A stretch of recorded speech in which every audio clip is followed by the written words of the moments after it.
Segunda Epístola de Paulo a Timóteo, capítulo 4, a partir do versículo 6, está escrito assim: porque eu já estou sendo oferecido por aspersão de sacrifício, e o tempo da minha partida está próximo. Combati o bom combate, acabei a carreira e guardei a fé. Desde agora a coroa da justiça me está guardada, a qual o Senhor, justo juiz, me dará naquele dia. E não somente a mim, mas também a todos os que amarem a sua vida. Procura vir ter comigo depressa, porque Demas me desamparou, amando o presente século, e foi para Tessalônica, Crescente para a Galácia e Tito para a Dalmácia. Só Lucas está comigo. Toma Marcos e traze-o contigo, porque ele me é muito útil para o ministério.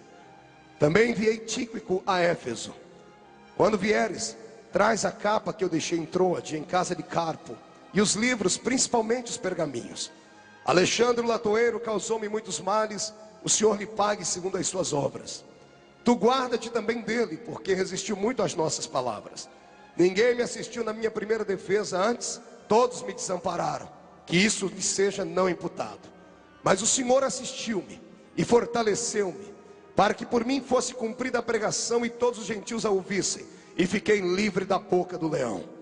E o Senhor me livrará de toda má obra e guardar-me-á para o seu reino celestial, a quem seja glória para todos sempre. Amém.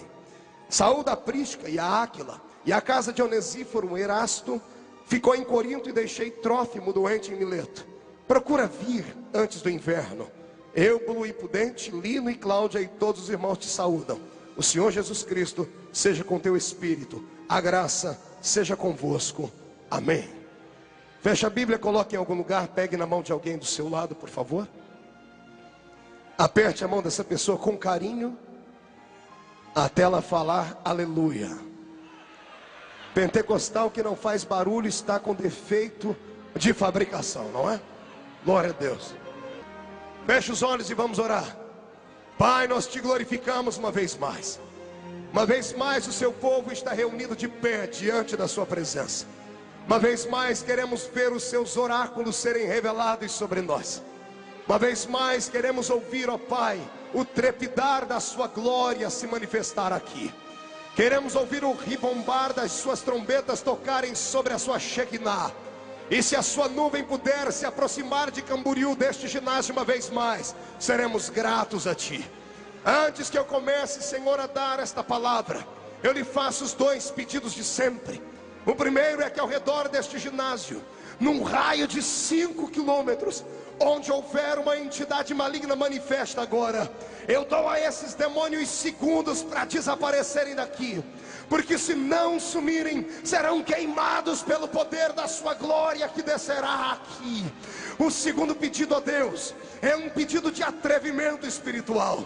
Se ainda tem o crédito no céu contigo como pregoeiro da sua palavra, abre a porta do céu sobre este lugar agora e manda do céu para a terra uma comitiva de anjos, anjos especiais, anjos de fogo, Senhor, que eles tragam brasas tiradas do seu altar e comece a esparramar aqui agora. E onde houver um crente batizado com o Espírito Santo, remova ele agora, agora, agora, agora, meu Senhor.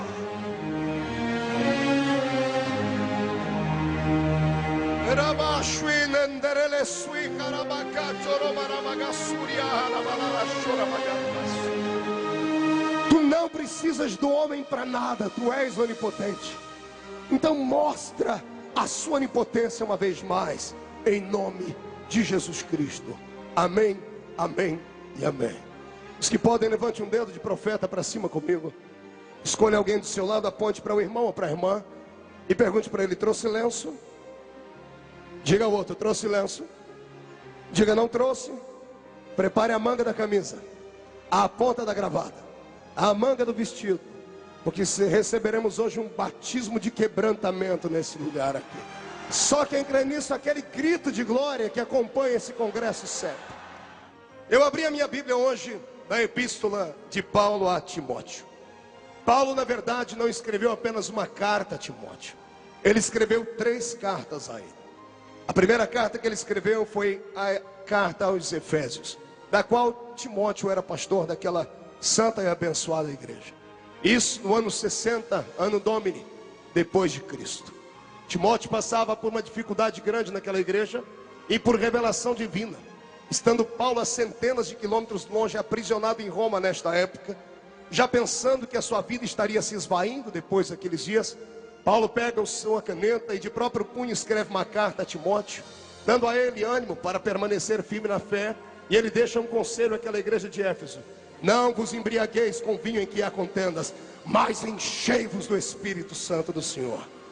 A carta não chegou na mão de Timóteo 1 ano, 2 anos, 3 anos depois. Foram vários anos até chegar à mão dele. Porque nesse interim, Timóteo é solto, Paulo é solto, melhor dizendo, e o Senhor o leva até a Macedônia. Estando ele agora na Macedônia, enviando mais uma vez as palavras que Deus lhe havia dado àquelas igrejas que ele havia plantado, ele escreve então a primeira epístola a Timóteo, dando a ele força, robustez, dizendo a ele para não deixar ser levado por palavras mais, acreditar no ministério que o Senhor havia lhe dado, porque para isso ele havia sido chamado. Estamos agora no ano 64 depois de Cristo. Neste interim, Paulo é preso. Quando Paulo está preso, por volta do ano 66, um ano antes da sua morte, o Senhor o compele mais uma vez e ele sente dores por dentro. E antes que ele pegue uma caneta para escrever a sua terceira carta, recebe a visita de um presbítero chamado Tíquico, que pertencia à cidade de Éfeso e que estava passando por Roma para fazer algum tipo de comércio com as madeiras que haviam naquele lugar.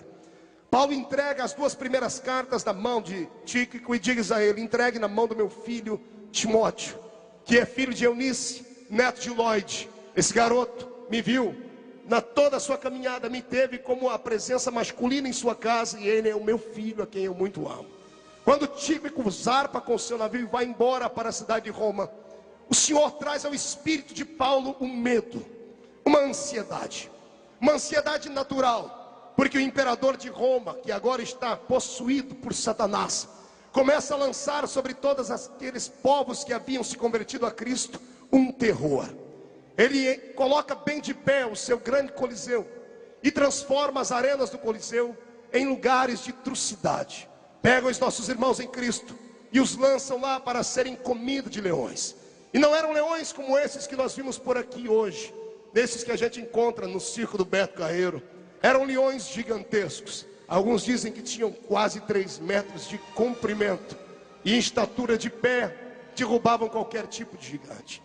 Leões esfomeados, que transformaram a carne dos meus e dos seus irmãos no seu subsídio, que transformaram o seu sangue na sua bebida. Mas cada gota de sangue caída naquele coliseu brotou, e as árvores do Senhor foram frondosas, e o seu jardim cresceu sobre a terra. Pensava eu que também seria feito como foi feito com os demais, que caíram na mão de Nero, que era um maluco insano, um déspota sem coração. Mas o Senhor me livrou da boca do leão. Mas o Espírito Santo começava a avisar Paulo que os seus dias estavam findando. E quando os seus dias começam a se findar, o medo da morte é natural. O medo da ansiedade que bate à porta é natural. Só quem não tem coração, só quem não tem sangue nas veias, não se emociona ou não fica atormentado diante da possibilidade da morte. Se você nunca teve a morte batendo a porta da sua casa, você talvez não possa sentir ou imaginar o que aquele homem estava sentindo. Eu me lembro que certa vez, vindo do estado do Rio de Janeiro, indo para o aeroporto, vinha do interior para a capital, nós sofremos um acidente de carro, no ano de 2000 isso. E o acidente foi violento, batemos a 120 km por hora numa descida em uma daquelas serras de Teresópolis. E eu acordei caído fora do carro, momentos depois, com o rosto inchado, com a boca toda dilacerada. E quando eu respirei, era como se entrasse agulhas dentro do meu corpo, porque os órgãos parecem ter se movido lá dentro. Na hora eu só pensei em 2 coisas: na minha família e na minha fé em Deus. Eu, parece que por instinto, chamei a minha mãe. Imagine, um homem já com quase 30 anos de idade na época, gritar pela mãe. É isso que acontece quando estamos diante da morte. O seu Cristo, o meu Senhor, quando esteve diante da morte, também teve reações assim. Foi ele quem disse aos seus discípulos mais chegados, a Pedro, Tiago e a João, embora tenha levado todos junto com ele, só aos 3 ele havia dito assim: a minha alma está angustiada até a morte. A sensação da morte provoca terror e medo. E Paulo, aquele guerreiro que não era gigante na estatura física, mas sim no seu espírito, um homem de 1,5 m, que tinha suas debilidades naturais, que tinha o seu espinho na carne, que tinha as pessoas que lhe amavam e aquelas que lhe odiavam. Vendo que a morte se aproximava, lembrou do seu grande filho Timóteo e escreveu para ele as suas últimas palavras. Dizem por aí que as últimas palavras de um grande homem têm que ser escritas em um papel, têm que ser coladas em algum lugar, têm que ser gravadas, porque dizem que a melhor palavra do homem não é aquela do seu começo, mas sim aquela do seu final. A última epístola que Paulo escreve a Timóteo, a última carta que ele escreve a toda a igreja é esta. Nós estamos diante do epitáfio de Paulo. É Paulo dizendo os seus últimos sentimentos. E quem não pode se sensibilizar com ele, por favor, tape os ouvidos para não ouvir. Mas eu vejo o grande homem de Deus agora escrevendo a Timóteo, dizendo assim: eu sinto saudade das suas lágrimas, de quando choravas comigo, ou por me ver ter sido preso, ou nas orações enquanto eu caminhava. Eu sei que muitas pessoas me abandonaram na hora da minha maior luta. Ninguém se levantou em minha defesa. Aqueles que estavam comigo apostataram da fé, abandonaram todos os princípios que eu havia pregado. Do meu lado ficou apenas Lucas, e daqui a pouco eu volto para a história de Lucas. E apenas para o seu filho Timóteo, a quem ele não via há quase 10 anos, ele diz assim: Timóteo, filho, passa em Troa antes de vir para cá e pega a minha capa. Traz a minha capa, por favor. E logo lá na sequência dos versículos do final, Paulo está explicando por que é que ele precisava da capa. Timóteo, vem ter comigo antes que o inverno se aproxime. Repita comigo: antes que o inverno se aproxime. Vai lá, 1, 2, 3, mais rápido. Mão direita para cima. Coloque a mão nas costas do seu irmão, faz um carinho nele e diga para ele: você precisa de uma capa antes que o inverno se aproxime. Aperte o cinto, porque vamos decolar dentro da palavra do Senhor agora. Eu imagino o desejo de Timóteo, pastor Luiz Antônio, de ter podido ter levado aquela capa para Paulo. Paulo não estava preso em uma prisão comum. Ele não era um preso comum. Ele estava dentro de uma masmorra. Repita essa palavra comigo, que eu quero que você memorize ela: masmorra. Não, fale mais forte: masmorra. Na Bíblia Sagrada só 3 homens foram para as masmorras: José no Egito, Jeremias e Paulo. A masmorra era a pior de todas as prisões. Só ia para dentro de uma masmorra, irmão Reuel, aquele que havia cometido algum delito contra um grande homem, contra o governo, contra o imperador. Só ia para dentro de uma masmorra aquele que havia tocado em alguém que era muito próximo ao imperador. José, quando foi levado para uma masmorra, foi levado ali porque, segundo a história da mulher do amigo de Faraó, ele havia tentado contra o pudor dela e não havia acontecido nada daquilo. Na masmorra não há luz. Na masmorra não há janelinha para o preso ver o sol nascer quadrado. A masmorra era feita bem nos recônditos de um palácio, no subterrâneo. Por estar bem no fundo de um lugar, ela era úmida, fétida, triste e muito fria. A vida de um homem dentro de uma masmorra não passava de 3 anos, porque automaticamente o seu pulmão era atingido por uma tuberculose. 2 anos e 6 meses depois, dentro de uma masmorra, era automático escarrar sangue. Por isso que José foi arrancado da masmorra com 2 anos lá dentro. Por isso que Paulo passou 2 anos na masmorra e, apelando para a lei dos romanos, ele foi arrancado de lá. E quando voltou para aquele lugar, o Senhor permitiu que ele fosse morto de outra forma, para não morrer com aquela maldita tuberculose dentro do peito. Paulo, durante as noites que estava aprisionado, sentia o frio e a umidade. E a única saudade que ele tinha era daquela capa. A capa que o acompanhou durante muito tempo. A capa que o Senhor havia lhe dado por intermédio da mão de uma das irmãs que tanto eram gratas ao serviço do Evangelho. E agora o apóstolo Paulo pede a Timóteo: Timóteo, filho, traz a capa para mim, porque o inverno está se aproximando. Se as últimas palavras de um homem são as suas palavras mais fortes, eu queria muito ter ouvido a palavra de alguns deles. Dia 24 de dezembro passado, agora de 2005, às 9h35 da manhã, na minha casa, o telefone toca e eu, brincalhão como sempre, atendo o telefone rindo e termino chorando. E a mãe me liga dizendo que o meu avô materno havia morrido. Meu avô, com 84 anos, já tinha muita idade, mas era o homem que foi a figura paterna que cresceu ao meu lado e que me deu um pouco da cultura e da sabedoria que eu recebi. Mesmo sendo um homem truculento, violento, um bêbado desenfreado, era um homem que eu tive como pai. Sempre que eu podia ir até a casa da minha mãe, ria muito com ele, conversava com ele. Ele era um homem muito severo, muito sisudo, No dia 24, quando aquele homem morreu, eu fui com a minha mãe para sepultarmos, véspera de feriado, todo mundo abre o cemitério rápido, porque ninguém quer passar o Natal em luto. Quando eu vi o corpo do meu avô descendo a sepultura, aconteceu algo comigo que não aconteceu nem no enterro do meu pai. Eu fiquei descontrolado. Era como se um pedaço de mim estivesse indo embora. O meu sobrenome não é do meu pai, era do meu avô, Feliciano.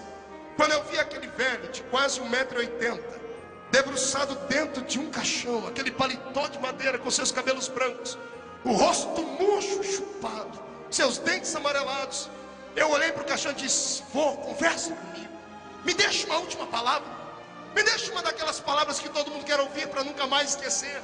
Mas ele se foi, e eu não ouvi nenhuma de suas palavras. Saí correndo por dentro daquelas tumbas do cemitério. Não me chame de louco, qualquer dia desse pode ser que aconteça com você. Sentei em cima de uma daquelas lápides e chorei, mas chorei convulsionadamente, dizendo assim: Deus, e agora? Não tem mais nenhum mestre na minha casa, nenhum pai, eu não tenho mais nenhuma figura paterna. Nesse momento o Senhor me envolveu e disse: você recebeu um pai agora melhor do que eles. Você já tinha, mas agora vai dar mais valor em mim do que neles. Serei o seu pai, porque eu te adoto por filho sempre. Anote aí nas suas páginas de que eu não te abandonarei jamais. E as últimas palavras do seu avô eu vou te fazer lembrar. E naquela tumba eu me lembrei da última vez que estive conversando com meu avô Lúcio. 8 meses antes. 8 meses antes do meu avô morrer, eu entrei dentro do quarto dele, olhei para a carinha dele. Eu nunca havia falado de Cristo para ele, ele não dava liberdade. Era um homem muito severo, muito sisudo. As pessoas da minha família sempre temeram a ele. Mas quando eu olhei para o meu avô já indo, morrendo, há 8 meses atrás, eu voltei, saí da minha casa. Quando eu estou no portão, o Senhor disse: volta e fala do meu amor para ele. Eu disse: mas Senhor, meu avô não vai aceitar. O Senhor disse: volta, eu já preparei o coração dele. Sentei do lado dele, comecei a conversar, contei uma historinha, contei uma piada para alegrar o coração dele. E quando ele estava sonhando, disse: vô, o senhor conhece Jesus?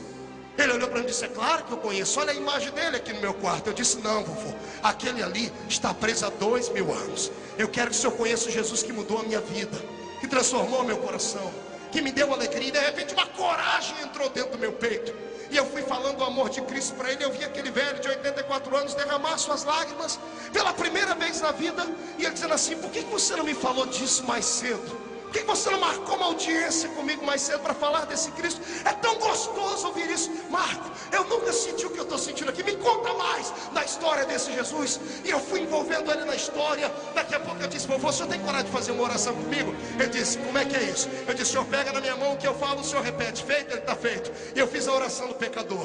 E quando ele entregou o coração dele para Cristo, na última palavra ele não conseguiu soltá-la, porque a sua voz estava embarragada em lágrimas. E quando eu estava saindo do quarto, ele disse assim: obrigado, filho, obrigado. Eu agora tenho paz dentro da minha alma e do meu coração. As últimas palavras que eu tenho dele são essas. Eu já perdi outras pessoas na vida também. Há alguns anos atrás nós perdemos o que seria o nosso segundo filho, um menininho. O pai não quer ser pai de um menino. Eu sempre chegava em casa, colocava a mão na barriga da minha esposa e ele se mexia todo lá dentro. Eu não sei se ele ia ser jogador de futebol ou um crente do Pentecoste, porque dava chute até. E eu falei um dia desse: Jesus, por que eu não ouvi a voz do meu filho? O Senhor disse: aí ele conversou com você através dos chutes. Você lembra? Ainda sinto o toquezinho do pé dele. Eu digo: Senhor, de fato, as últimas palavras de um homem valem mais do que as suas primeiras palavras. Eu tenho 33 anos de idade e me chamam de veterano aqui no Gideões. Parece que eu sou um velho, bem velho mesmo. E eu acho que eu estou ficando assim. Eu conversava com o pastor Luiz Antônio ontem e dizia para ele: parece que eu estou ficando velho. Estou envelhecendo porque eu não sou mais aquele pregador de 8 anos atrás. As minhas mensagens parecem ter tomado mais consciência. São mensagens diferentes. Há muito tempo atrás eu gostava somente de grito, de pulo e de barulho. Até que um dia Deus me parou diante de um garoto na igreja e o Senhor perguntou: pergunte para ele se ele gostou da mensagem. Eu disse: gostou, garoto? E ele quase disse: foi a melhor mensagem que eu ouvi. E o Senhor me mandou perguntar para ele: pergunte o que é que você pregou, onde é que você leu. E quando eu perguntei, o garoto disse: pastor, eu nem sei o que o Senhor falou, eu só sei que foi o melhor culto que eu participei. Eu estou sentindo tudo aqui.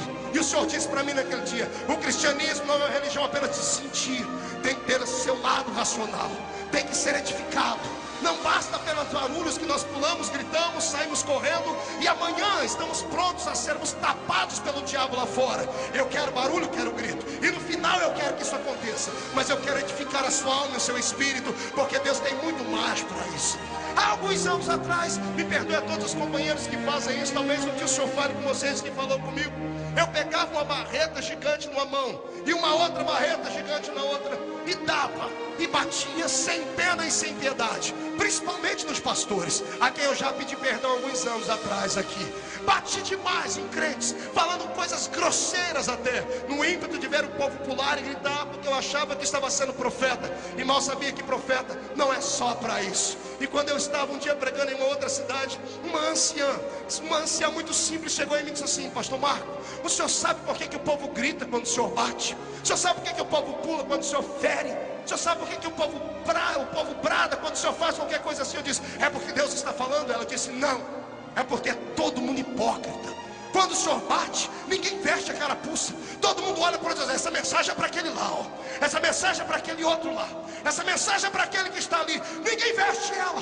Por isso o povo grita, alguns gritam para escorregar da carapuça. Mas são mensagens que cá para nós acabam não edificando, porque o que machuca não traz prazer. Agora, quando vem uma mensagem direta do céu, quando uma lágrima cai dos nossos olhos, quando um crente como esse vai sair daqui a pouco soluçando, pode passar 1 ano, 2 anos, 10 anos, você nunca mais se esquece daquela mensagem. Eu quero profetizar que estamos num tempo de bater sim, mas não a gente que está aqui. Quem está aqui não precisa apanhar aqueles que pregam contra este evento, precisa apanhar aqueles que não conseguem colocar os pés aqui e ficam nos dizimando por aí. Precisa apanhar não são os que vêm para essa festa, estão aqui atrás orando por nós, são aqueles que nas reuniões internas tentam destruir esse movimento. Quem precisa apanhar é Satanás. Por isso hoje eu vou pedir para Jesus tirar as espadas de fogo das suas mãos.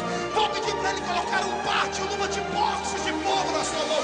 Nós vamos nocautear Satanás, e só Satanás.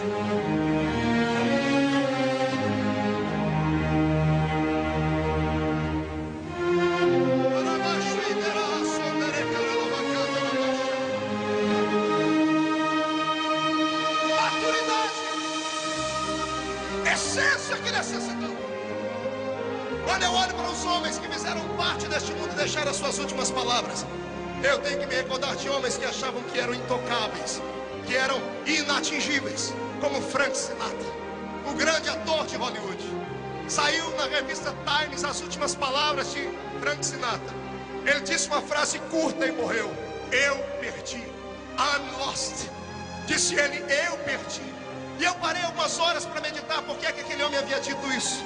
A sua lápide vai receber essas palavras. O seu epitáfio é esse: eu perdi. E eu disse: como pode um homem que arrebanhou corações, que fez filmes de Hollywood, que cantou para grandes autoridades, que namorou as mais belas mulheres, que teve tudo que um homem pode querer em sua vida, perder? E o Senhor disse para mim: ele percebeu que perdeu o brilho da sua vida, percebeu que o brilho da sua estrela acabou. Ele mal sabia que nem era uma estrela, era só um planeta, como a lua. A lua brilha lá em cima, mas ela não tem brilho próprio, é o reflexo do sol que bate sobre ela. Quem foi à lua disse que a terra brilha com um azul colorido demais. A terra não tem brilho próprio, porque ela não é uma estrela, é um planeta. É o reflexo do sol que bate nos oceanos e deixa ela toda azul. Maldito seja o homem que pensa ser uma estrela. Não há estrela, nós somos planetas. O nosso brilho vem do reflexo do sol da justiça. Enquanto ele brilhar sobre nós, haverá isso. Frank Sinatra pensava que tinha brilho próprio, mas era o brilho das pessoas que o aplaudiam, que gostavam de ouvir a sua voz, que gostavam de olhar os seus olhos azuis. Quando a sua robustez física caiu por terra, ninguém quis mais nunca escutá-lo. Quando Getúlio Vargas, presidente desta nação, foi morrer, tirou a sua própria vida, segundo a história, ele deixou uma frase célebre: eu saio da vida para entrar na história. Saio da vida para entrar na história. Ele entrou na história do nosso Brasil, sim. Frase célebre: morreu como sendo alguém corajoso, que enfrentou todo tipo de retaliação e não se demoveu do seu lugar. Não sei até quando pesa tudo isso. Estou citando para você frases de homens que passaram por aqui. João Ruiz, o grande mártir boêmio na Alemanha, que quando estava para morrer, já colocaram sobre ele madeiras até o seu pescoço. O arcebispo daquela terra olha para ele e diz assim: você pode negar o seu Cristo para se ver livre de todo esse fogo? E ele diz assim: eu quero agora selar com o meu sangue tudo aquilo que eu disse com os meus lábios. Ninguém pode apagar aquilo que eu preguei. Quando acenderam a chama sobre o corpo dele, o crepitar das chamas que consumiam aquela madeira, por mais alto que fossem, eram simplesmente embutidos dentro de um buraco, porque do meio das chamas ele cantarolava um hino dizendo: Deus, abre as portas do céu para que eu vá, e que todos os que estão me olhando não percam a visão do céu. Estaremos juntos aí em cima a qualquer dia desse. Frases célebres que marcaram o tempo. Você já ouviu falar de Mahatma Gandhi? Mahatma Gandhi foi um homem que inspirou nações, inspirou até o líder político negro americano Martin Luther King. Mahatma Gandhi, antes de morrer ao lado de suas duas sobrinhas, parou um homem na frente dele com uma camisa caqui, uma calça azul, tirou um revólver e deu 3 tiros sobre ele. Um tiro no peito, um no estômago e um na virilha. Quando ele recebeu aqueles 3 tiros, ele caiu no chão gritando em indiano: Rei Rama, que significa ó Deus. O dia que eu li estas frases deste homem que recebeu o prêmio Nobel da Paz e conseguiu apaciguar a ira dos britânicos contra aquele lugar, usando a lei da não força, eu perguntei: Deus, a que Deus ele estava dizendo? Qual era o Deus que Gandhi estava dirigindo essas palavras? A que Deus ele estava aqui pedindo misericórdia? Porque ele ensinou os seus filhos a adorarem a ratos, a adorarem baratas, a adorarem vacas, a adorarem o Deus Krishna. Eu perguntei: Deus, a qual Deus ele estava dizendo? E pensei: oxalá esse homem esteja falando ao Deus dos cristãos. A história diz que ele conheceu o cristianismo, ele gostava de ouvir as palavras de Cristo e usava em suas pregações. Mas a história também diz que um dia ele entrou dentro de uma igreja na Inglaterra com seus 18 para 19 anos de idade, e sentado num banco no fundo da igreja, nenhuma pessoa se levantou para dar um lugar melhor a ele. As mulheres tiravam suas crianças de perto dele, porque todo indiano tem uma cor meia parda, não é negro nem branco, é uma cor acinzentada.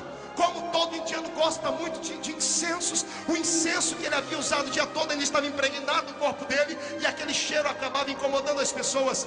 Diz a história que ele passou uma noite inteira ouvindo o pastor pregar, e quando terminou o culto, ele não se deixou envolver pelo preconceito que estava ao seu lado. Ele olhava o pastor e dizia: quando terminar eu vou falar com ele. Mas ele não conseguiu se aproximar do pastor, não deixaram ele falar com o pastor. O pastor disse que ele tinha que arrumar uma entrevista com ele para outro horário. Gandhi, se vendo agora compelido a não atingir mais o pastor, sentou no último banco da igreja. Era uma noite fria na Inglaterra, como uma noite de inverno com muita neve. Ele agora sentado no último banco da igreja, percebe o diácono apagando as luzes e convidando todos a saírem de dentro da igreja.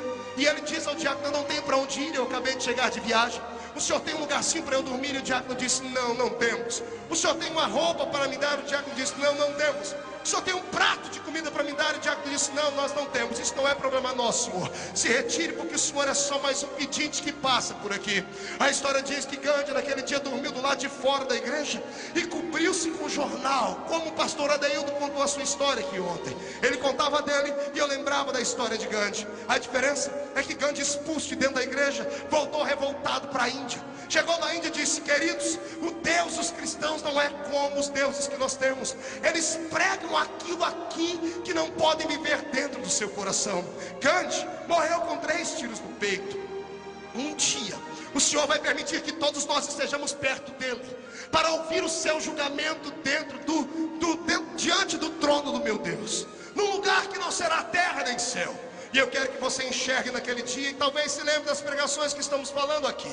Quando Gandhi ser conduzido até diante do trono, com 2 anjos fortes ao seu lado, e ele diante do meu Cristo ter que dobrar o seu joelho e confessar que Jesus Cristo é o Senhor, porque a Bíblia diz que toda língua confessará e todo joelho se dobrará diante do Senhor. E eu quero que você agora tente imaginar Jesus olhando para ele dizendo: oh Gandhi, você teve chance, teve uma oportunidade, e por que não me aceitaste como Salvador? E eu quero que você imagine ele olhando para os cantos daquela grande multidão de branco. O pastor que estava naquela igreja pregando e não pôde atendê-lo vai estar lá com certeza. A mulher bonita que tirou os seus filhos de perto dele também vai estar lá. O diácono que estava naquela igreja e não deu a ele um lugar para dormir também vai estar lá. Eu quero ver Gandhi procurar no meio da multidão onde estão aquelas pessoas e dizer: eu tentei, mas não me deixaram, não me deram um lugar para dormir, não me deram uma coisa para comer, não me deram algo melhor para fazer. E Jesus era assim: infelizmente, eu não te conheço, aparta-te de mim para o fogo eterno. E vermos abrir à direita ou à esquerda um buraco com um cheiro mal de enxofre, e a alma de Gandhi será tirada lá dentro, e ele entrando lá dentro gritando: eu tentei, mas não teve ninguém que me ajudou. E atrás dele você vê pelo menos 40 milhões de africanos que aprenderam com o animismo as histórias de Gandhi e passaram a adorar animais, vindo logo atrás deles. Eu estive na África uma vez e assisti através da televisão a adoração ao deus rato. Você talvez nunca tenha visto isso. Imagine um templo gigantesco, caravélico, caindo aos pedaços, e um monte de pessoas do lado de fora com bandejas e pratos, colocando no chão. E de repente alguém começa a cantar um mantra, cantarolar alguma coisa, e o cheiro do leite diante do sol vai exalando. E daqui a pouco ratos e ratazanas do tamanho de gatos vão saindo daqueles lugares e vão subindo em cima daquelas pessoas, e subindo em cima daqueles leites, e começam a beber, e começam a defecar e a urinar. E quando termina todo aquele ritual, os ratos voltam para dentro das suas casas, e de repente as pessoas se levantam com o sacerdote e começam a dançar e a gritar: o nosso Deus nos visitou. Eu quero que você veja mulheres pegando aquele leite misturado com fezes e urina de animais, dando na boca das suas crianças, e o repórter perguntando: por que a senhora faz isso? E ela diz: porque pai Gandhi nos ensinou que o espírito dos deuses habita nos ratos. A urina e as fezes deles são a essência da vida que os nossos filhos precisam. Eu quero que você imagine no dia do juízo, quando 40 milhões de negros africanos, pequenos, grandes, velhos e novos, acorrentados diante de Jesus, dobrados os joelhos, e Jesus dizendo: aparta-te, aparta-te, aparta-te de mim, um a um, caindo dentro de um buraco sem tamanho, simplesmente porque Gandhi teve a infelicidade de congregar numa igreja de aparência, onde as pessoas mostram a coisa que não tem e pensam ser aquilo que não são. Eu quero, em nome de Jesus Cristo, agora conclamar a você, para que não despreze nem o menor e nem o maior, para que você não faça acepção de pessoas porque a sua patroa é rica ou porque o seu funcionário é um pobretão. Eu quero, em nome de Jesus Cristo, que ao sair destes gideões, a glória da essência missionária bata no seu peito e você abra as comportas do céu sobre eles. Deus vai fazer um movimento de salvação dentro da sua casa, no seu trabalho, na sua cidade, e podemos profetizar que o Brasil será do Senhor Jesus. Quem pode dar um grito de glória a Deus, faça e dê. Quando eu vejo meu irmão Paulo pedindo a Eutico: traga a minha capa, ou melhor, pedindo a Timóteo: traga a minha capa, eu fiquei imaginando por que a capa tinha que estar em Troades. A capa de Paulo estava em Troades naqueles dias, porque Paulo havia feito um grande trabalho naquele lugar. Paulo amava a cidade de Troades com muito coração. Ele havia estado lá por mais de uma, 2 vezes. E aquela capa trouxe pelo menos 2 grandes milagres para o ministério de Paulo. Diga comigo: 2 grandes milagres. Não, um pouquinho mais forte. Diga: 2 grandes milagres. Diga para o seu irmão: prepare para ouvir 2 grandes milagres. Muitos de nós ouvimos sempre falar de Lucas, o médico amado. Muitos de nós sabemos que Lucas escreveu o Evangelho e Atos dos Apóstolos. Poucos de nós sabem como Lucas foi salvo. Poucos de nós conhecemos a história da salvação de Lucas. Eu acho que isso era muito interessante e importante falarmos aqui. Lucas, o médico amado, era grego por natureza, vindo de uma família abastada, passou parte da sua adolescência dentro do Egito aprendendo medicina. Sabia tudo sobre a complexão do corpo humano, a anatomia. Falava tudo sobre os ossos, sobre as cartilagens, sobre os nervos, sobre a pele. Falava tudo sobre os órgãos internos e sobre aquilo que estava na externidade. Lucas havia aprendido muito bem sobre isso. Mas foi em uma viagem de Paulo, numa daquelas que a Bíblia Sagrada diz que ele foi arrastado para fora de um lugar como se estivesse morto. A tradição original deste texto diz que Paulo não saiu andando como está escrito na nossa Bíblia. Ele caiu como morto e arrastaram ele como morto. Em uma tradição nossa diz que ele saiu andando. A história diz que ele foi arrancado para dentro da casa de um irmão abastecido de poder e glória. Quando Paulo está dentro da casa desse irmão, como que está de coma, alguém manda chamar um médico grego que estava naquele lugar de passagem. Era Lucas.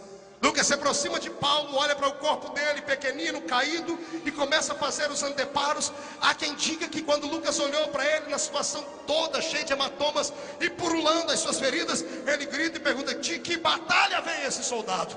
E alguém diz: nem queira saber, porque a batalha dele é muito grande. E ele diz: eu estou brincando, ele não tem estatura de soldado, tem 1,5 m. Os pretorianos têm 1,80 m, 1,90 m. E alguém que estava acompanhando pode dizer assim: o senhor não sabe, mas ele é um grande soldado.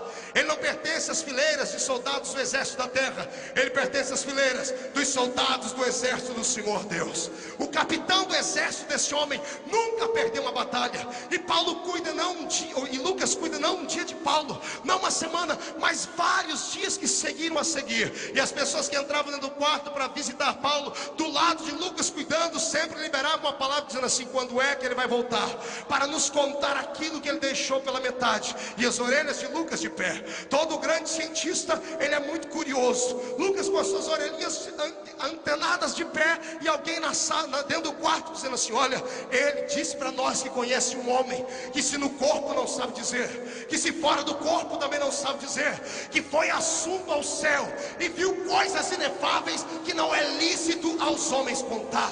Eu imagino Lucas por dentro dizendo: que história é essa? Homem que saiu da terra e foi morar no céu. Mas passa um primeiro dia, pense no segundo dia, alguém entrando lá dentro assim: ei, quando é que Paulo vai voltar em si? Ele começou uma mensagem e não terminou. Ele disse que aquilo que os olhos não viram, aquilo que os ouvidos não ouviram, aquilo que não subiu ao coração do homem, isto é o que Deus tem preparado para aqueles que o amam. O coração vai batendo mais forte. Entra outra pessoa e diz assim: olha, sou parente dele, não precisa ficar esmolando nem fazendo tendas, é um homem abastado, a nossa família é rica, mas a gente vai falar com ele e diz assim: fiquem tranquilos, eu sei tudo e sei também não ter nada. Eu sei padecer por necessidades e sei viver uma vida abastecida. Nada me separa do amor de Cristo, nem a profundidade, nem a altitude, nem a lateral. Ninguém, não tem homem, não tem anjo, não tem demônio que me separe do amor deste Cristo a qual eu tenho servido. Eu imagino que Lucas, com seu espírito todo curioso, não vê a hora daquele homem acordar para ter um diálogo com ele. Isso acontece um belo dia. Paulo abre os olhos. Eu imagino Lucas dizendo: bem-vindo ao mundo dos vivos. E Paulo dizendo: onde eu estou? E Lucas dizendo: você foi pisoteado por homens que jogaram pedras, foi arrastado. Me chamaram como médico para cuidar de você. Estou aqui diante de você agora, fique tranquilo, você vai ficar bom. Paulo levantando, segurando as suas costelas, dizendo: não, moço, eu não posso parar, eu tenho que continuar a minha trajetória. E Lucas dizendo: mas você não pode, eu sou médico, ainda não posso te liberar. Ele dizendo: doutor, me deixe viajar e pregar, porque senão eu morro. E Lucas dizendo: você não pode, você está ainda sob cuidados médicos. E Paulo gemendo: ai. E Lucas dizendo: está vendo, você está gemendo, você não pode sair. E Paulo dizendo: não, doutor, eu não estou gemendo aqui pelo meu corpo, eu estou gemendo pelas almas. Ai de mim, se não anunciar o evangelho de Cristo Jesus. É isso que eu estou gemendo, e por isso eu estou falando aqui. E logo depois, ninguém segura o coração de um missionário mesmo. Lucas olha para eles assim: olha, tudo bem, o senhor vai sair? Vou. Eu estou aqui de passagem, andando aqui por essa terra dos gentios, sou grego, posso lhe acompanhar nas suas viagens? E Paulo dizendo: é claro que pode, só que você vai correr um grave risco. Do que? De acabar ficando como eu. Eu imagino Lucas dizendo: eu sou vacinado, eu tenho anel de formatura, terminei o meu curso de doutorado em medicina no Egito, nada pode me tocar. Fique tranquilo que eu já estou aqui fortemente preparado e anestesiado contra as suas palavras. Eu só quero sondar, eu só quero usar meu espírito curioso de cientista para anotar. Posso? É claro que pode, vamos embora. E Lucas vai, e é exatamente no capítulo 16 adiante de Atos dos Apóstolos que Lucas investe nessa caminhada com Paulo. E quando ele chega em Troades, quando ele chega bem naquela cidade de Troades, tinha que ser ali, Paulo resolve dar um sermão em uma casa. A notícia esparrama e vai chegando gente apinhada por todos os lados. E de repente, dentro daquela casa, uma multidão incontável de pessoas e mais gente do lado de fora. Pessoas estão pelas janelas, e um garoto está sentado na janela por nome Eutico. E Paulo envereda pregando. A mensagem dele não foi meia hora, nem 1 hora, nem 2 2 horas, era meia-noite, o apóstolo estava pregando. Haja palavra, haja pulmão e haja unção de Deus na vida dele para segurar a multidão até aquele horário. Quando ele está terminando a sua mensagem, despenca da janela Eutico, que cai deliberadamente do lado de fora, quebra o pescoço e acaba morrendo. As pessoas o levantaram morto, começa a gritaria lá dentro. Eu imagino pessoas dizendo: onde tem um médico, onde precisamos de um médico. E Lucas, mais do que pronto, levanta a mão dizendo: eu sou médico, estou acompanhando aquele rapaz que está falando ali, deixa que eu cuido do garoto. Lucas chega perto do Eutico, olha para ele, está com o pescoço roxo, purulando pelos ouvidos, purulando pelo seu nariz, boca sangrando, e dizendo assim: olha, infelizmente eu não sei quem é a família desse rapaz, mas a medicina que eu estudei me autoriza a dizer que ele morreu.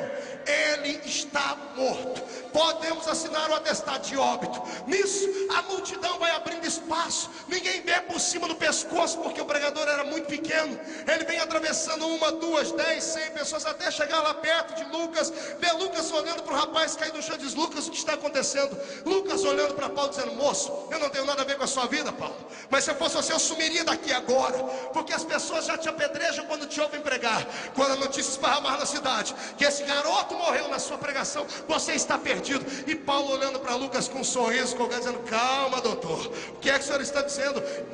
Paulo, eu sou médico, eu já testei aqui, não há pulsação, o pescoço dele está mole, está quebrado, ele acabou de morrer. E Paulo dizendo: calma, doutor, o senhor acha que eu ando desprevenido? Eu não ando só com um doutor que cuida do corpo, eu ando com um doutor que cuida da alma e do espírito. Ele está aqui do meu lado. Mas Paulo, Lucas, mas só viemos nós dois.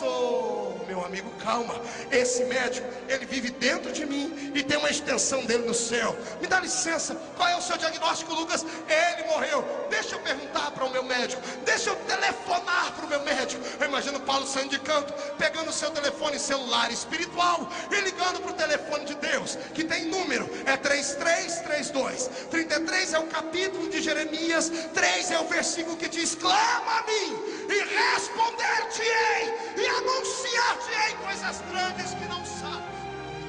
Os dois são 2 joelhos no chão. Está agora ele de joelho no chão, telefonando para Jesus. O que eu acho mais lindo é que o telefone de Jesus nunca está fora de área, não acaba a bateria, não tem que falar com secretária. Agora o telefone dele também tem aquele PIN, tem aquele Call ID, que quando você liga, identifica. Por isso que muitas pessoas entre nós não recebem a resposta, porque quando liga Jesus ali, e olha quem está ligando aqui, não quero conversa com esse aqui, porque ele está me devendo em alguma área da sua vida. Agora quando liga alguém para ele que é íntimo dele, ele atende na hora, não toca 2 vezes, fala na terra e diz: fala aí, meu filho, o que é que você está precisando? Eu já vou te responder. Paulo diz: Senhor, eu tenho um probleminha aqui. Um médico da terra falou que aquele garoto chamado Eutico morreu. O que é que o meu médico diz?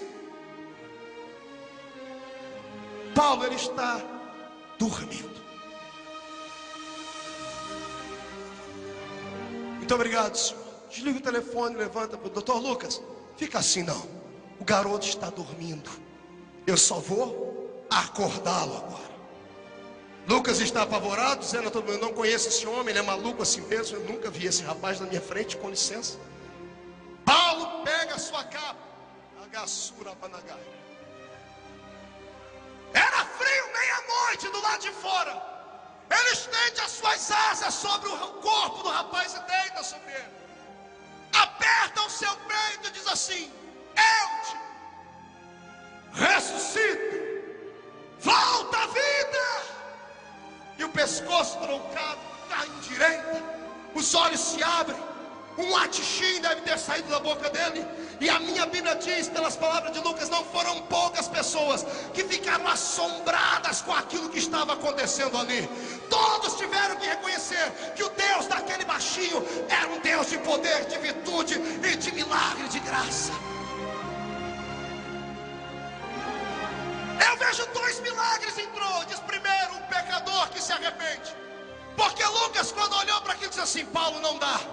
Eu estudei tudo, eu sei até trazer uma ressurreição através de boca a boca.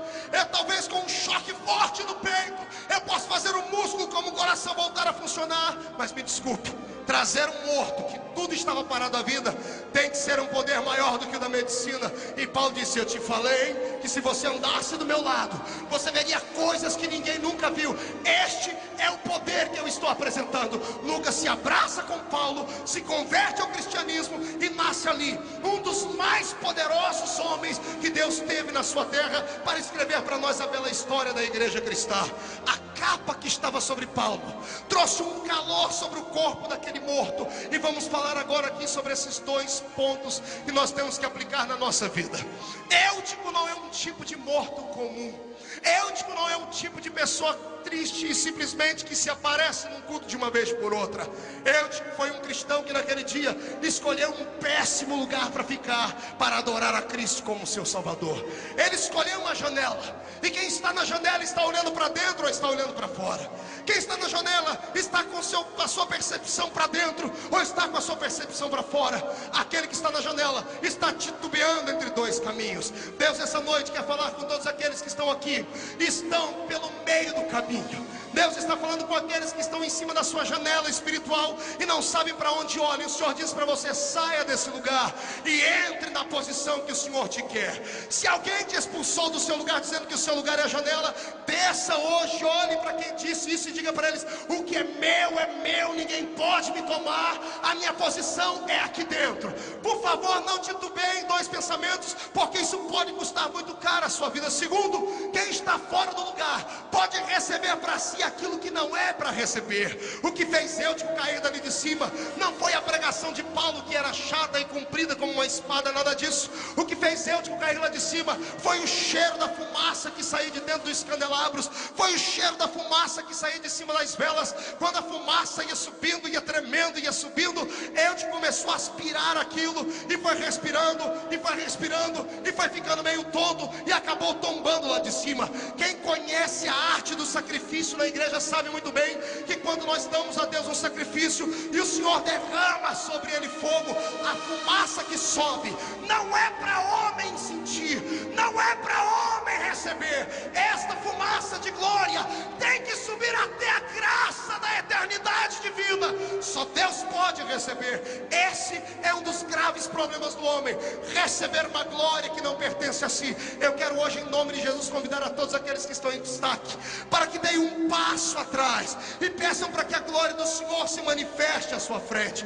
A glória do Senhor vai puxar o nosso carro espiritual para frente, e nada e nem ninguém vai fazer o seu ministério parar, explodir ou eclodir. A glória do Senhor nos basta, porque precisamos estar na posição certeira. A segunda parte é Lucas. Lucas era a pessoa que não era cristã, mas estava perto. Quando ele viu o manifestar de Deus na vida de Eutico e trazer a vida sobre aquela capa que Paulo estava usando, ele acabou se convertendo a Cristo. Eu quero profetizar em nome de Jesus Cristo que este ano de 2006 não será e não terminará de forma comum.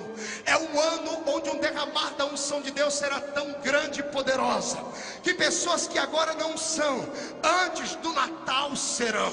Pessoas que agora não têm, antes do Natal terão. Eu disse na sexta-feira que este mês comemora-se o centenário da descida do Espírito Santo nas Américas, através do que Deus fez lá na Rua Azusa. O que Deus derramou naquele dia foi a presença da sua glória sobre aquele lugar, e aquilo se manifestou até os dias de hoje. Quando eu olho para esta capa de Paulo, eu não quero pregar aqui uma inovação, não quero falar aqui sobre uma capa ungida, nada disso, mas eu quero falar sobre o símbolo da capa. Quando o cego usava a capa autorizada por Roma, aquela capa, quem olhasse para ela entendia, era uma capa que tinha autoridade, era revestida de poder dado por alguém que tinha, e ele podia exercer aquela função que ele estava completando ali. Todas as pessoas que tinham aquela capa sobre os seus ombros podiam fazer. Alguém pregou aqui durante esses dias sobre a capa de Elias. Quando a capa de Elias repousou sobre Eliseu, Eliseu recebeu uma autoridade que lhe foi conferida. Capa fala de autoridade e de poder. Quando Paulo disse: Timóteo, traz a minha capa antes do inverno, Paulo estava dizendo: precisamos de uma autoridade antes que o frio bata nas nossas casas. Precisamos de poder. Traga uma capa de glória, traga um revestimento de autoridade. Você que entrou aqui dentro hoje não pode voltar para casa do jeito que entrou. Eu prego sobre isso há vários anos. Eu quero que o Senhor coloque fogo nos seus pés, que este fogo vá subindo sobre os seus troncos, que ele chegue até o alto da sua cabeça, e que você, ao abrir a sua boca, não fale palavras de língua portuguesa, fale línguas de autoridade de fogo. Eu quero, em nome de Jesus Cristo, profetizar que a unção que desceu 100 anos sobre a rua Azusa, vai escolher a sua casa nesta noite, vai escolher o seu ministério esta noite, vai revestir a sua vida nessa noite, porque Deus tem um novo mover sobre a sua história. E podem se levantar quem quiser, podem maldizer o quanto quiserem maldizer, podem vir bombeiros do inferno para apagarem este fogo, não poderão apagar, porque a glória do Senhor não vem da horizontal, ela vem da vertical, está chegando aí. Eu gostaria que você levantasse a mão direita para o céu comigo agora, colocasse ela no ombro do seu irmão com carinho e respeito, chacoalhasse ele até ele ficar irritado, quem sabe acordar ele. Diga para ele: você precisa deste revestimento hoje. Diga: você precisa e acredita. Diga: você precisa, acredita, então vai receber. Chacoalhe o seu irmão até ele se irritar. Vai receber.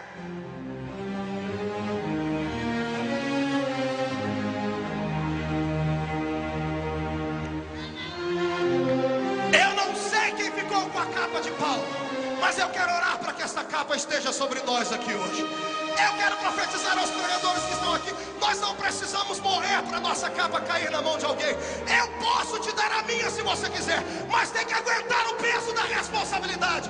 Não vai haver mortes, vai haver o derramamento da unção de Deus, e o Senhor vai nos curar.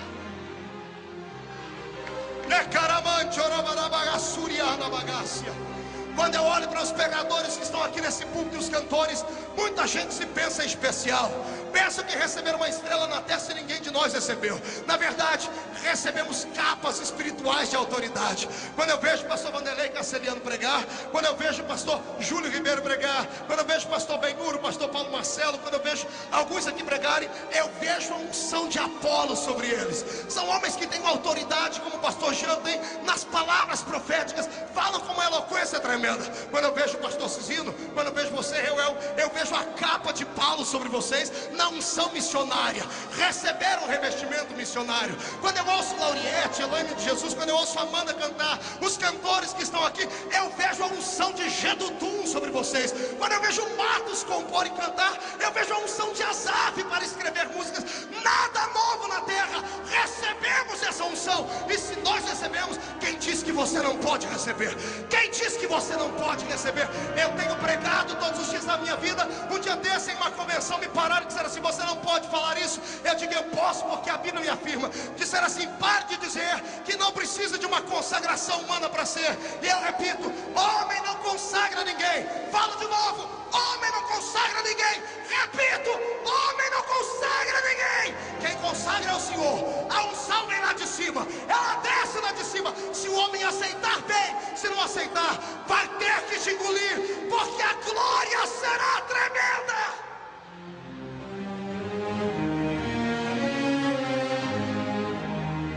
Esta unção é transferível. Grite no ouvido do seu irmão: é transferível.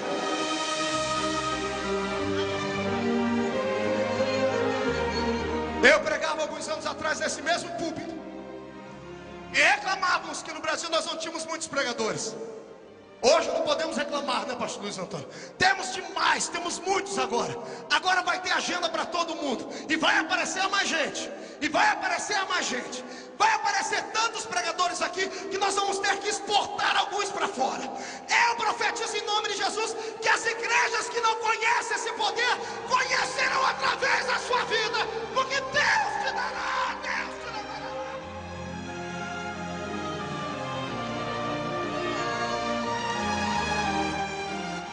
Precisamos desta capa de glória antes que venha o inverno.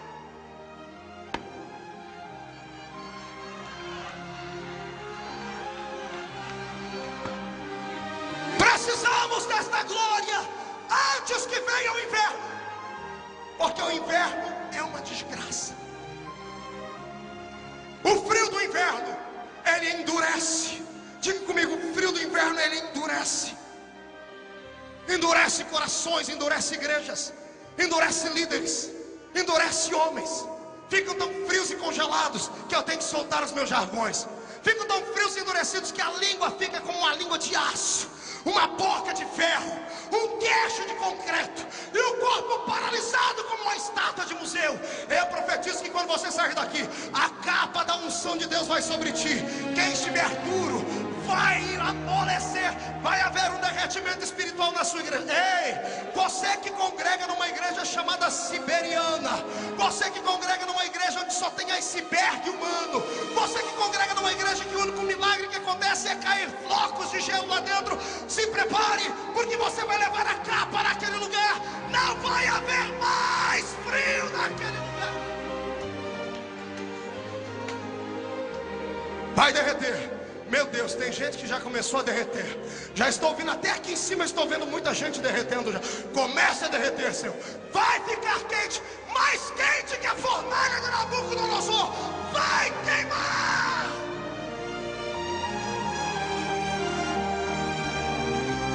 Quando o inverno se aproxima, as pessoas se isolam.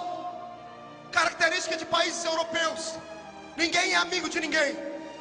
Ninguém fala com ninguém, se isolam.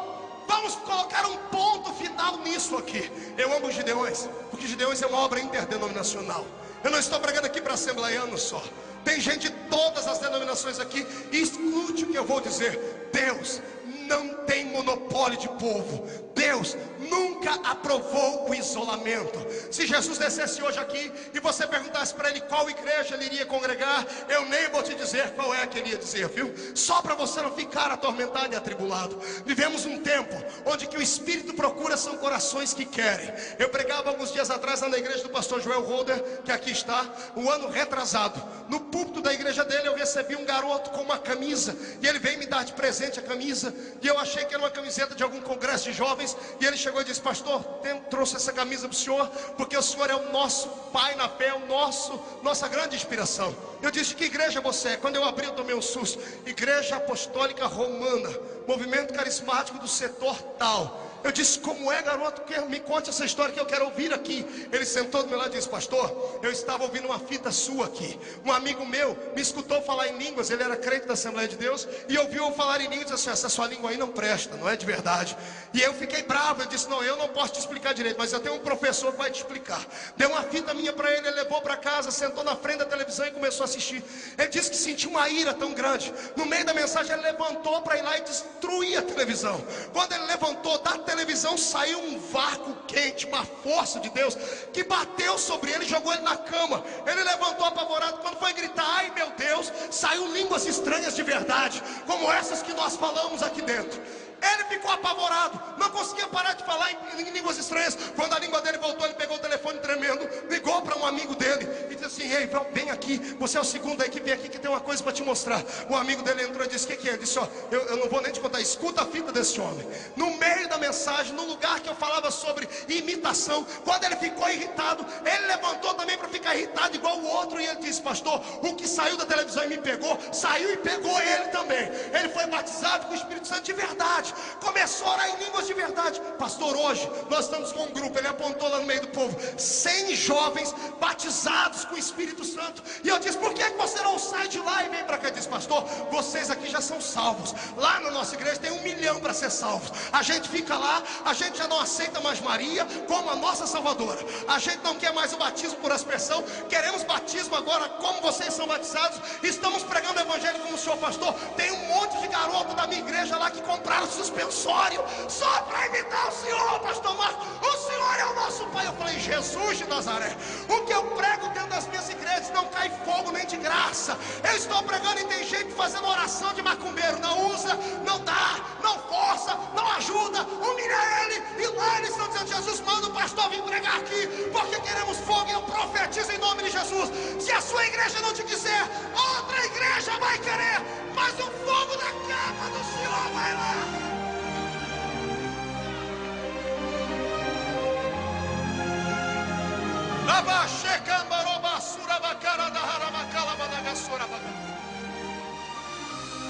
Vou profetizar. Quem tem juízo, levante as mãos para receber. Eu profetizo que cada crente aqui nessa noite, obreiro ou não obreiro, leigo ou pastor, receberão uma unção nesta segunda-feira tão forte, tão tremenda de Deus, que não vão sair daqui como carne e osso, vão sair como brasas de fogo tiradas do altar. Onde a planta do seu pé pisar, o Senhor vai incendiar. Você crê, recebe, fecha a mão, põe no peito, dá um pulo para cima e dá na cara do diabo. Não estou aqui para contar biografia, mas eu gosto de falar isso para motivar, para te estimular. Se passar na minha banca ali à direita e os piratas deixarem, você vai encontrar em pelo menos 25 mensagens novas, cada uma delas pregada em igrejas que você jamais imaginou que um assembleiano colocaria o pé para pregar.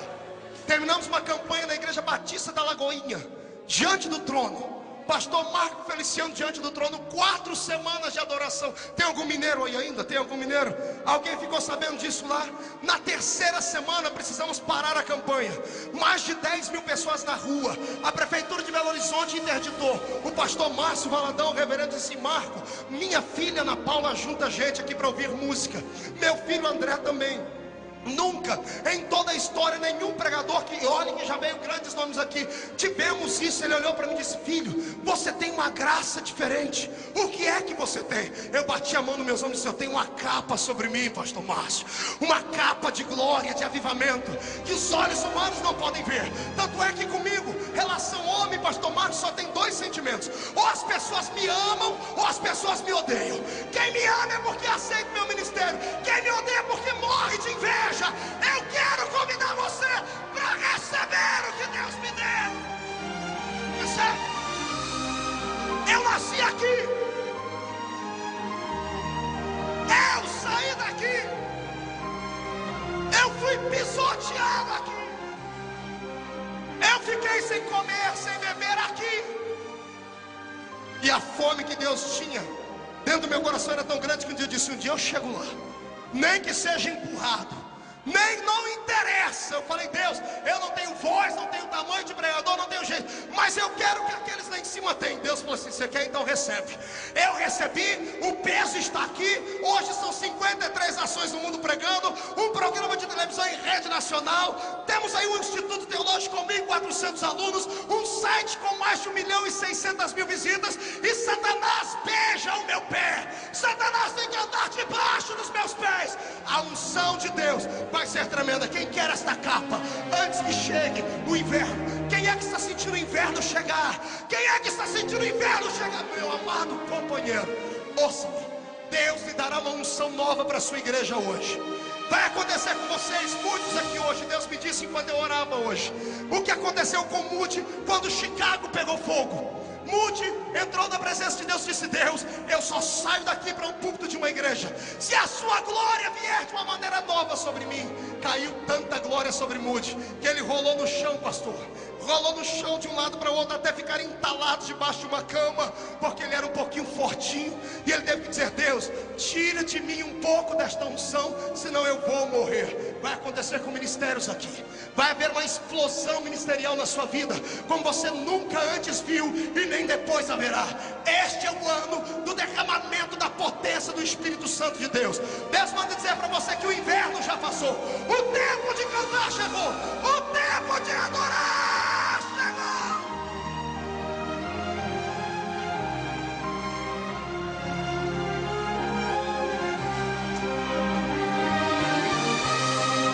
Deus quer levantar uma geração de gansos espirituais. Ai, Jesus, o que eu falei agora? Eu repito, Deus quer levantar uma geração de gansos espirituais. Eu disse o quê? Espirituais. Diga aí de novo, 1, 2, 3. Olha para o irmão e diga: o pastor não está louco. Eu fui impactado com um presente que eu ganhei esse ano de um amigo, um livro, A Filosofia dos Gansos. Eu fiquei assombrado. Eu falei: Jesus, nós temos que aprender muito com essas aves. São aves que não amam frio. São 147 espécies de gansos no mundo, em todos os continentes da terra, menos no continente frio da Antártica. Não há nenhum ganso no meio da neve, porque são aves que precisam do calor. E quando o inverno vem se aproximando, um deles se levanta não andam com crachá no peito, não andam com nomenclatura de homem, nem uma estrelinha na testa. Um deles se levanta e começam a cantar, começam a soltar o seu balido, o seu barulho, começam a gritar, a grasnar. Se levanta e sobe bem alto, e quando ele está lá em cima, ele plana, bate, ele abre as suas asas, a capa. Quando começa a bater asas e a grasnar, os gansos vêm atrás dele. Você já viu revoada de pássaros? Não é apenas ganso, todos os pássaros voam em V. Você já viu isso? Já reparou isso? Já se perguntou por que eles voam em V? Por que eles não voam em linha reta? Por que não voam um atrás do outro? Voam em V. Primeiro, que o V é o V da vitória, então o V daquele que é verdadeiro. Segundo, eles voam daquele jeito porque é como a ponta de uma flecha. Ninguém pode parar. Ninguém pode parar uma bala. Veja a ponta de um avião, é assim também, porque ela rasga, corta toda a barreira na frente. O primeiro ganso vai atrás e a força das asas dele abre um vácuo. O vácuo é tão grande que o ganso que vem atrás dele começa a bater asas e não precisa bater com tanta força como o que está na frente. O que vem atrás vai diminuindo a força. Quando estão num grupo pronto, eles economizam 71% de energia para bater as suas asas. Quando eles estão voando forte, porque toda a força está no líder que está aqui na frente. Deus não precisa de muitos homens de nome, Ele precisa de alguns aqui que tenham coragem de liderar. Deus vai levantar você na sua congregação, Deus vai levantar você no seu ministério, na sua convenção. Deus precisa de um para guiar. Se você levantar voo, fique tranquilo, pode não ser muitos, mas alguém vai te seguir. Pastor, e não cansa? É claro que cansa. Aí vem a majestade dos gansos. Quando o que está na frente começa a cansar, ele grasna de forma diferente. Isso é científico. Ele sai da posição dele e vai lá para trás, e o outro que estava com mais tranquilo lá atrás vem para frente e puxa o bando todo, e eles vão se revezando até deixar o inverno para trás. Eu profetizo que vai acontecer isso nos nossos ministérios, pastor Abílio. Pastores, evangelistas itinerantes que estão aqui, nenhum de nós vai deixar o outro para trás. Nenhum de nós, Paulo, nenhum de nós vamos atropelar. E outra, quando um desses gansos é atrovejado lá em cima, quando é atormentado o Reuel, quando um deles sai porque adoece, dois gansos fazem escoltas, ficam do lado desse ganso, pastor Luiz Antônio, até ele sarar. Se ele não sarar, eles sepultam ele e voltam para o bando. Mas o soldado ferido não fica sozinho. Eu quero profetizar em nome de Jesus aqui, que vai parar o tempo onde nós vamos parar de dizer: você viu quem caiu? Você viu quem tombou? Chegará o tempo que vamos dizer: você viu quem Deus levantou? Você viu quem o Senhor colocou de pé? E já está chegando.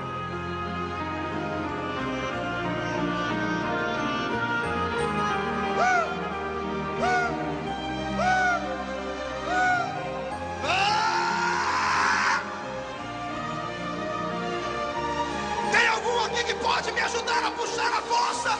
Levantemos voo nesta noite.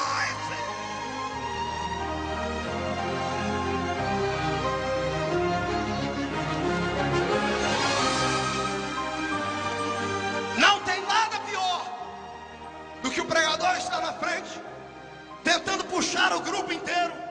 É muito peso, e ele fica sozinho batendo as asas, e não vem ninguém atrás para dizer: está na hora de trocar de lugar. Pastor, e o que acontece quando eles percebem que está diminuindo o ritmo? Todos os que estão atrás começam a grasnar, começam a gritar, incentivando o que está na frente a ir.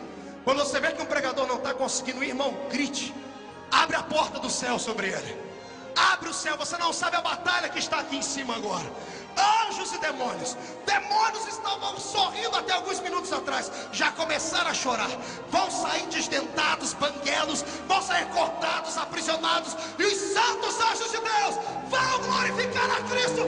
Quem acredita nisso, tire o pé do chão para adorar.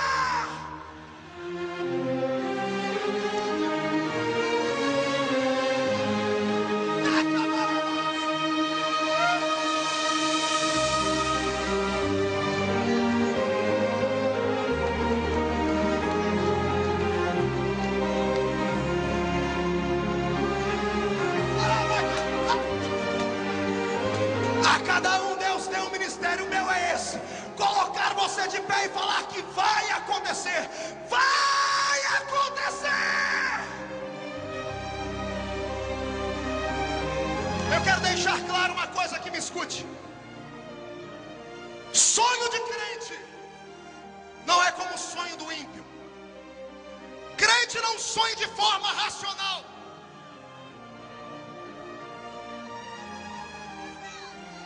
crente delira. É delírio. Pastor Marco, mas eu ouvi alguém dizer que não é. Não estava preparado para falar a palavra. O sonho do crente é um delírio.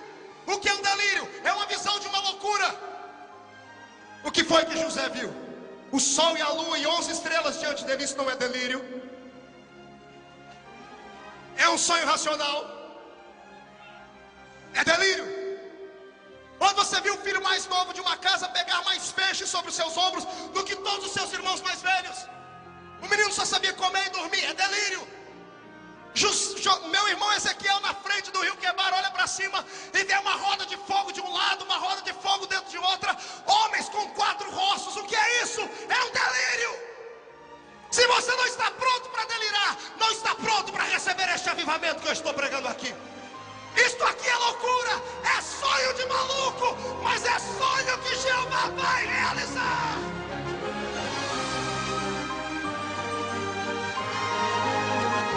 Mais uma vez, agora que o seu irmão acordou, levante a mão, pegue ele pelo ombro, mas com força.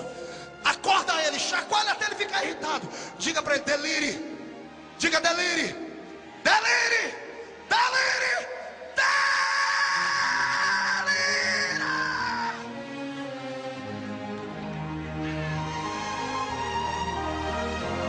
Deus derramará sobre o seu ministério a unção dos is. Seu ministério será insuperável, ilimitável. Seu ministério será insubstituível. O céu será insubstituível. Deus te dá um poder que não deu a ninguém. Recebe.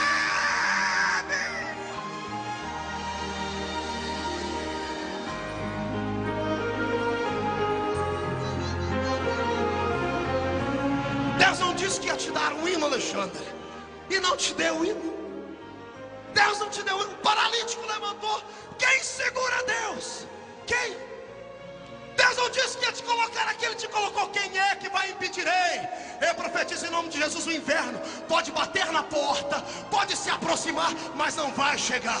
Uma lufada de ar quente vai envolver a sua vida, como envolveu a minha vida alguns anos atrás dentro da Vila Tatu. As pessoas me olhavam de cima para baixo dizendo: você não vai, não chega, não acontece. Aí Jesus diz assim: agora para te enxergar vão ter que pôr binóculos nos olhos, porque você vai voar acima das estrelas. Sai da frente, Satanás!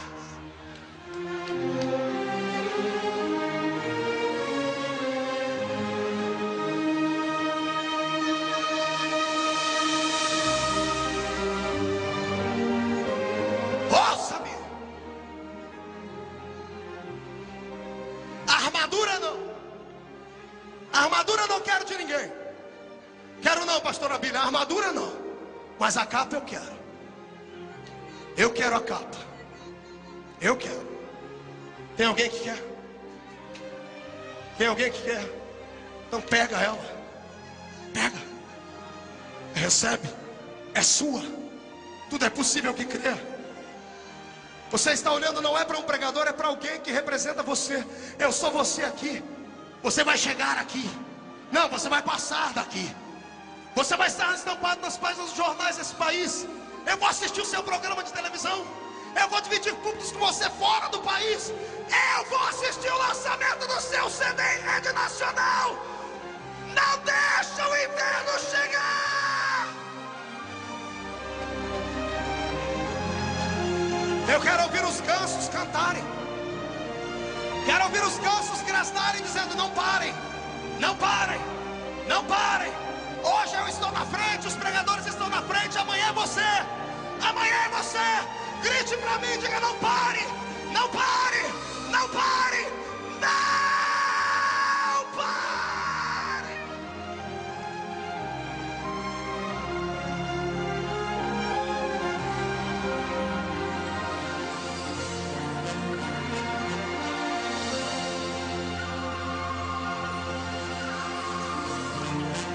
Cuidado ao tocar em alguém.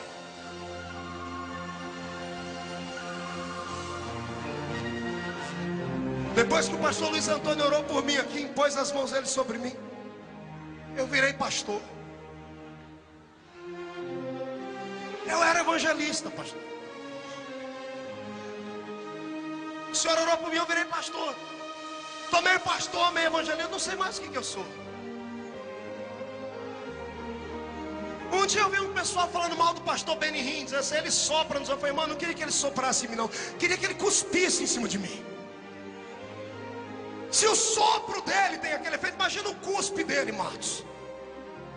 Se os ossos de um profeta morto traz de volta aquele que morreu, imagine o que Deus vai fazer hoje, quando esses homens aqui estenderem a mão sobre vocês. Haverá uma unção de prodígio e maravilha.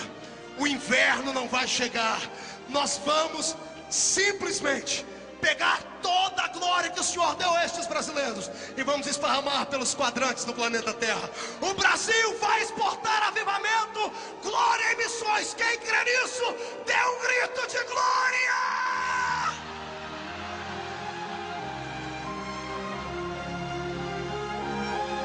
Eu tenho medo do pastor Cicino colocar a mão em mim. Tenho, como um profeta. E eu perder toda essa vocação que eu tenho, ficar louco e ir lá para a África como missionário. A unção é transferível. Agora que tem gente aqui que tem essa chamada e vai receber hoje, vai. Eu pregava na Alemanha, na cidade de Munique, há alguns meses atrás, numa mesa de restaurante, pastor Cecílio. Estávamos eu, alguns pastores e um atleta que joga naquele país. O irmão foi lá numa banca, numa mesa em cima do restaurante e trouxe um jornal. O jornal todo em alemão, todos começaram a chorar. E eu não entendi o motivo. E eu pedi para que alguém me mostrasse o que estava acontecendo. Na foto da capa do jornal, havia um pastor de terno e gravata, dando as mãos a um sacerdote romano. E eu falei, por que vocês choram? Aí disse, a manchete aqui está escrito: Igreja Luterana pede perdão ao romanismo por todos os pecados de Martinho Lutero. Sabe o que significa isso? Você não conhece a história? Somos filhos espirituais de Lutero. Lutero é o protestante mais famoso da história. Cabra macho. Mandaram uma carta dizendo que a alma dele estava encomendada ao inferno. Ele pegou, rasgou e queimou em praça pública, dizendo: o meu nome não está escrito em cartas feitas por mãos humanas, está escrito no livro da vida que está no céu. A Alemanha clama por um avivamento. Simplesmente não há protestantes mais. Fundiram uma só igreja, com todos os santos, com todos os ritos. Você já ouviu falar da cidade de Éfeso, a quem Paulo pregou a sua carta? Numa pregação de Paulo de 3 anos e meio, quase 120 mil almas se converteram a Cristo. Ei, o inverno está passando na vida dela. Olhe para cá você, deixa. É o fogo de Jeová pegando, olhe para cá. 120 mil almas. Hoje se chama Turquia. Feito um censo há 1 ano e meio atrás, menos de 500 crentes na Turquia. Eu estive no Japão alguns dias atrás. O pastor Cicino vai estar lá também numa grande conferência agora. E lá no Japão, as igrejas brasileiras crescem, é um fenômeno. Mas os japoneses, olhe para mim, os japoneses não conhecem Cristo. Não há quem consiga romper a barreira que os separa do amor deste Cristo. Eu entrei dentro daquele país e eu fiquei assustado com a submissão dos orientais. Um povo simples, que sorri para você todas as horas, que te cumprimenta quase encostando a cabeça no chão. Você entra numa loja, eles podem estar passando pelo que for, eles sorriem, só sorriem, só sorriem. Eu disse: Jesus, como é que esse povo não é salvo? Eu estive pregando na cidade de Worcester, escreve-se Worcester, a cidade onde nasceu o reverendo Moody. 200 igrejas estão naquela cidade, uma a cada 100 metros. Não há 100 crentes em cada igreja. Um homem que levou 1 milhão de almas a Cristo. Olhe para cá. Há um mês atrás eu pregava na ilha de Martha's Vineyard. na Nova Inglaterra. O tabernáculo de John Wesley está erigido a alguns metros do lugar onde eu preguei. E o congresso foi tanta bênção que é televisionado e mandado para toda a ilha, que os americanos ligaram para o pastor, foram na casa do pastor e disseram: pastor, deixa os brasileiros acenderem essa chama, porque as nossas igrejas só têm velhos. E o pastor disse: qual o erro de vocês? Ele disse: nós não falamos desse Jesus para os nossos filhos. Os nossos filhos não conhecem esse Cristo. Mas quando eles veem o programa da igreja brasileira, eles não entendem assim: mas papai, mamãe, o que é isso? What happened? O que está acontecendo ali? E nós estamos falando para eles que isso era o que aconteceu nesta ilha quando John Wesley pregava aqui. Ei, brasileiro, eu já preguei aqui várias vezes e vou fazer de novo. Por favor, me mostre o seu braço. Me mostre o seu braço. Por gentileza, me mostre o seu braço. Me mostre o seu braço, pastor. Me mostre ele. O que é que corre no seu braço? O que é que você tem aí nas suas veias? Não ouvi direito. Sangue de verdade. Porque alguns parecem que têm fios elétricos nas veias. Parecem que são robôs, que não sentem ou fingem que não sentem, que não abrem as portas e nem fecham, ficam em cima do muro ou em cima da janela. Vai cair desse pedestal a qualquer hora. Você não tem só um sangue nas veias, você tem sangue de brasileiro. Não, você não entendeu? Eu repito, você tem sangue de brasileiro. Pergunte para mim o que significa isso, pastor. Você não tem um sangue puro. O brasileiro é uma mistura, pastor Cecília, é a mistura mais linda do mundo. Olhe para mim, branco, do cabelo ruim, do nariz achatado. E não tem um negro na minha família. Feliciano é espanhol, meu pai era português. Olha do seu lado, você vai ver um negro dos olhos verdes, um cabelo liso, um japonês loiro. Olha do seu lado, você vai ver uma miscelânea de gente. Que é isso? O Senhor diz: filho, eu dei para os brasileiros um sangue misturado, para eles carregarem no sangue deles a responsabilidade do avivamento mundial. Todas as nações da terra vão receber o avivamento que vai sair do Brasil. Eu não estou fazendo uma utopia maluca, não estou aqui falando coisas que não vai acontecer. Eu estou olhando para a esperança espiritual do planeta Terra. Deus vai te levantar.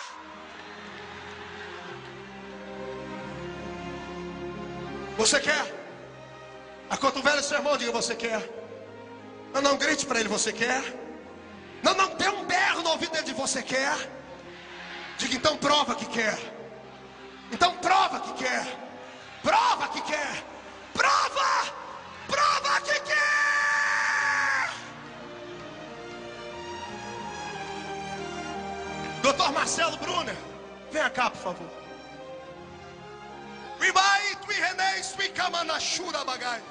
Eu, somente eu, te tirei daquele lugar que ninguém dava nada.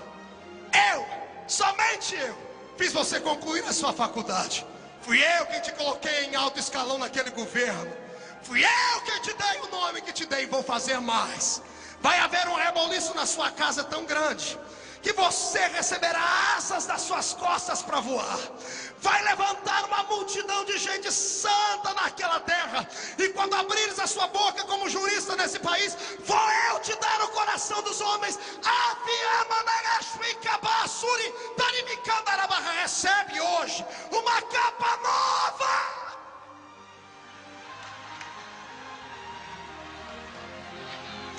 Você não conhece ele, um dia você vai conhecer. Rabacha Carabasúria. Ramanagaturi Carabalabacharabaga. Pegue na mão do seu irmão.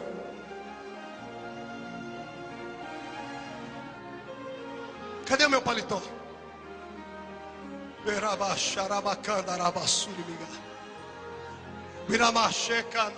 Me chame de louco. Fale o que você quiser. Eu já passei dessa fase de ter que provar alguma coisa para alguém.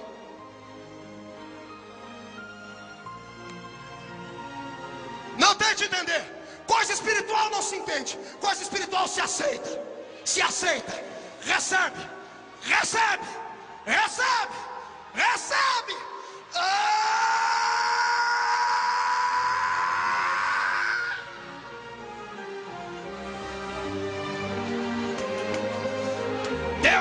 visão de olhos fechados, só que não é aqui para dentro, é lá para fora. Você que está assistindo pelo telão, cadê? Você que está assistindo pelo telão, levante as mãos para cima. Há uma nuvem de impacto de Deus, profética, derramando uma essência de consagração aí. Receba da mesma glória que está aqui dentro. Agora, agora, já!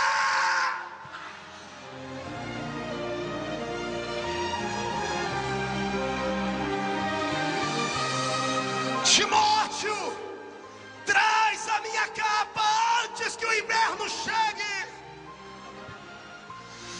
Se há verdade nas palavras que eu estou pregando, Pai, prepare o coração dos seus filhos.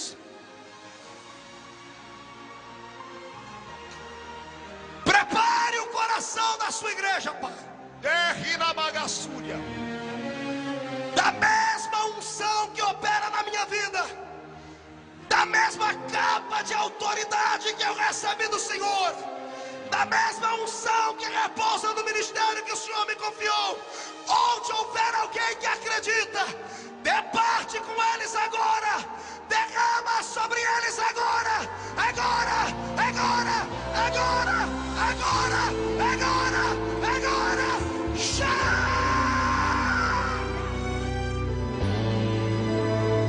Pegue no braço do seu irmão, feche os olhos. Vai puxar.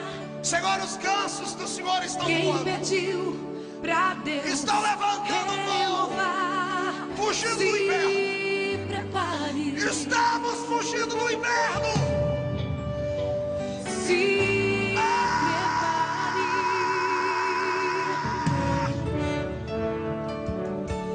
Ele já ouviu o teu clamor e não mandou ninguém pra lhe representar. Ele mesmo veio.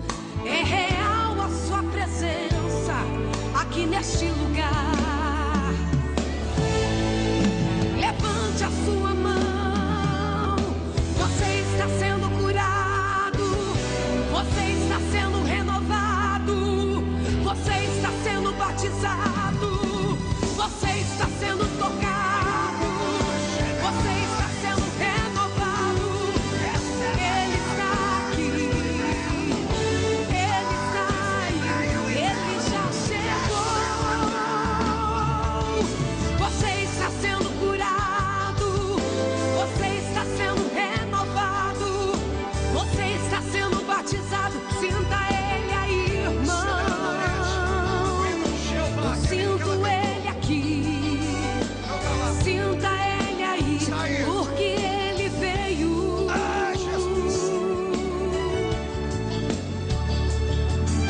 Eu sinto ele aqui. Sinta ele aí, porque ele veio. Esse é o ano da graça.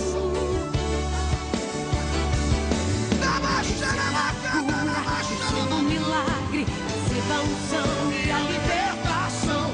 Receba a cura, receba um milagre, receba a unção e a libertação. Receba a cura, receba um milagre, receba a unção e a libertação. Receba a cura, receba um milagre, receba a unção e a libertação. Ai, Jesus, quem pode Porque dar um ele grito? veio. Quem pode dar um grito de glória? Ele está aqui. Chacoalhe suas mãos, chacoalhe suas mãos. Dê meia volta e escolha alguém do seu lado. Eu queria que os itinerantes que estão aqui, que eu convidei, fizessem um ato agora de graça. Olhasse do seu lado. Tem muita gente que quer ser como a gente. Queria que depois dessa oração você colocasse a mão sobre esses irmãos e orasse com eles. Abraçasse pelo menos uns 10 pastores. Repartisse a sua capa de unção sobre eles. Deus, coloque uma brasa de fogo nessas mãos agora. Onde os seus filhos tocarem, reparte com os demais a unção que está sobre eles. Agora, agora, agora.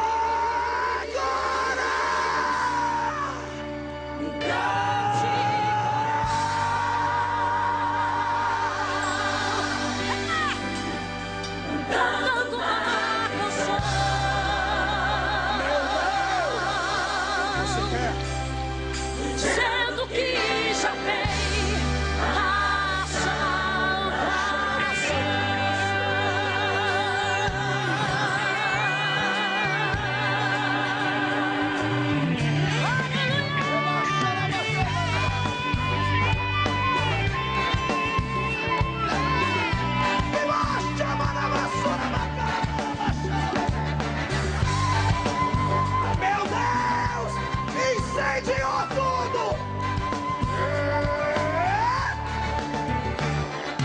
Estes são os dias de Elias, pregando a palavra de Deus. Estes são os dias de Moisés, justiça reinando outra vez. E estes são os dias de hoje, o mundo vive em escravidão. Mas nós somos os pregadores. Valeu, pastor Cisino. Anunciando. Mais Volta do rei, levante a sua mão, diga: ele vem, ele vem, ele vem, brilhando como o sol, voando sobre as nuvens, a cometa passou ouvir um grande coral, cantando uma canção, dizendo que já vem a salvação. Aleluia,